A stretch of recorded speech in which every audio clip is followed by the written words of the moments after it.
Missouri Headwaters State Park is a National Historic Landmark, and it has played a significant role in Montana's history through the years. And oftentimes I tell people that in 1976, during our National Bicentennial, Missouri Headwaters was chosen as Montana's bicentennial site. This was an important crossroads for Native American peoples for centuries. Sacagawea, who was part of the Lewis and Clark expedition, was kidnapped just not far from the park here.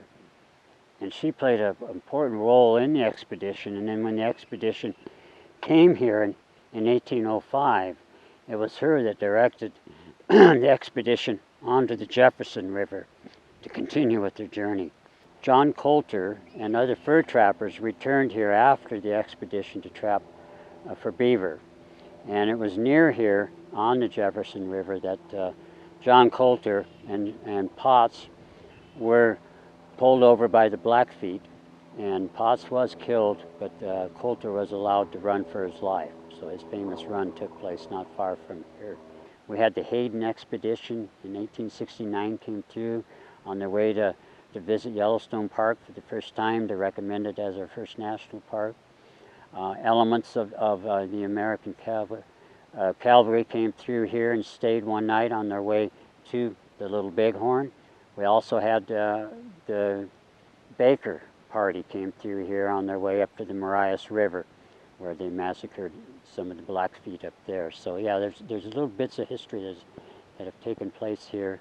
Also, even to earlier peoples than the tribes that we know of, also used this place as an important place to gather a lot of resources. You had fish in the rivers, you had berries in the riparian zones along the rivers. Just across the river from the park is one of the largest ancient chert mines in the country. And chert from that mine has been found all over the U.S. It was transported by ancient peoples to those other areas. Well, the thing that's kind of interesting about, you have the Madison and the Gallatin rivers both begin in Yellowstone National Park, over 100 miles away. They flow up through here and then join together here at this spot.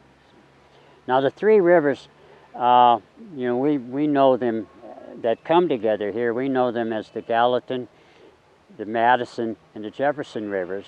But the Native Americans had different names for them. They referred to the Gallatin River as the Cherry River, the Madison River was the Straight River, and the Jefferson River was the Crooked River. We frequently do see moose in the park. We do have deer that come through here. Missouri Headwaters is an IBA, an important birding area, so the Audubon Association has identified it. And so it's very popular with birders. And we see in this area near where we're at, we see there's at least two pairs of nesting harriers that we watch all the time. Down at the boat ramp, there's a nice cliff face there, and it's one of the premier places in the state that you can watch peregrine falcons nest, raise their young. Well, the park is about 455 acres in size, and we have numerous hiking trails throughout the park. We also have a 17-unit campground. And 3 of our sites are open year-round, and the full 17 units are open from the 1st of April till the end of October. And we also have river access at certain points, and we have a boat ramp that people can launch or recover boats from at the northern end of the park. We also do put on summer programs. Every Saturday through the summer, we'll have a speaker here at the campground giving talks. Sometimes I think of this area as like Minneapolis Airport, where you've got a lot of flights coming in and going out, and you can take a different, come in on one flight and you come out on another one.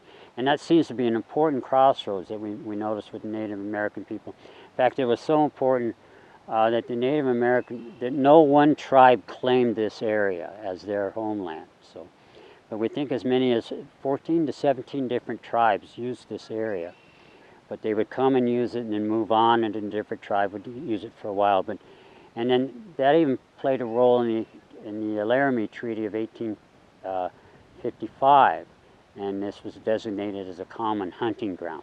I think the thing that I love about the park is the history that took place here.